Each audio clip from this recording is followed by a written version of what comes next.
दोस्तों नमस्कार। भारत को लेकर अमेरिका लगातार एक से बढ़कर एक कदम उठा रहा है। वह नाटो के साथ मिलकर रूस को तो परेशान कर ही रहा है, साथ ही वह इसमें भारत का भी साथ चाहता है। वहीं अब अमेरिका रूस ही नहीं बल्कि चीन को भी घेरने की तैयारी कर चुका है। इसी पर भारत को लेकर एक बड़ा कदम बढ़ाते हुए उसने चीन की नींद उड़ा दी है। दरअसल अमेरिकी संसद ने भारत को नाटो प्लस में शामिल होने का एक बड़ा ऑफर दिया है, जिसके बाद से चीन काफी परेशान है। आपको बता दें कि अमेरिका ने चीन पर नकेल कसने के लिए नाटो प्लस का गठन किया है और भारत का कद जिस तरह दुनिया में बढ़ रहा है उसे देखते हुए वह चाहता है कि भारत भी किसी तरह नाटो प्लस में शामिल हो जाए। यह ऐलान बाकायदा अमेरिकी संसद में चीन के खिलाफ बनी शक्तिशाली कमेटी ने किया और उन्होंने साफ कहा कि भारत को भी नाटो प्लस का हिस्सा बनाया जाए। ये प्रस्ताव अमेरिकी कांग्रेस की तरफ से तब सामने आया जब भारत के प्रधानमंत्री नरेंद्र मोदी अमेरिका की यात्रा पर जाने वाले हैं, लेकिन अभी तक भारत ने इस पर कोई निर्णय नहीं लिया है। लेकिन अगर भारत इस शक्तिशाली सैन्य संगठन का हिस्सा बनता है तो वह दुनिया के 5 शक्तिशाली देशों के साथ खुफिया सूचनाओं का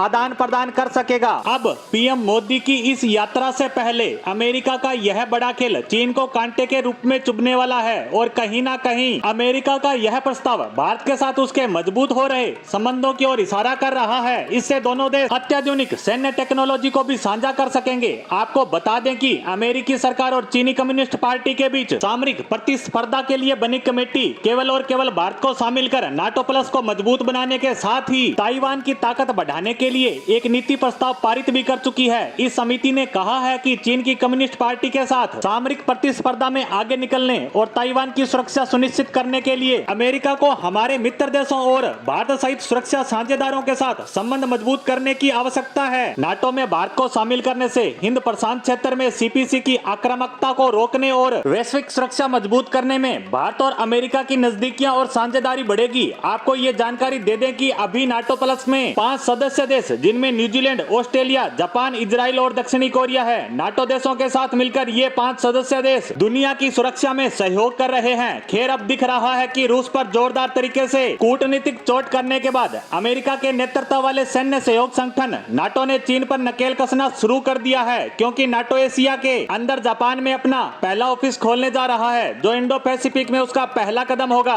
क्योंकि उसने जो गलती यूक्रेन युद्ध में की वह वापस से दोहराना नहीं चाहता। नाटो ने रूस के खिलाफ यूक्रेन का सहयोग करने में कुछ महीनों की देरी न की होती तो वहां आज हालात कुछ और होते। इसी को देखते हुए वह जापान पहुंचा है ताकि वहां से ताइवान तक सीधी पहुंच बना सके, और यह उसके लिए तब और आसान हो जाता है जब जापान पहले से नाटो प्लस देशों में शामिल है। इससे चीन भी उसके खिलाफ कुछ नहीं कर सकता। इसी को ध्यान में रखते हुए अब अमेरिका ने भारत को नाटो प्लस देशों में शामिल होने का ऑफर दिया है, जिसे भारत स्वीकार करता है या नहीं आगामी दिनों में ही साफ हो पाएगा। लेकिन इस ऑफर के बाद चीन पाकिस्तान के माथे पर सिकन जरूर पड़ गई होगी। पाकिस्तानी मीडिया शोर मचाना शुरू हो चुका है कि हमने अमेरिका के लिए क्या कुछ नहीं किया, परंतु हमारे लिए कभी ऐसा नहीं किया गया। खैर उनका काम है हल्ला मचाना, जो वे मचाते रहेंगे। जून में प्रधानमंत्री मोदी अमेरिका जा रहे हैं और उम्मीद है कि उससे पहले इस पर कोई निर्णय ले लिया जाएगा जिस पर हमारी नजर बनी रहेगी। इसी के साथ हमारी आज की पोस्ट को यहीं विराम देते हैं। धन्यवाद।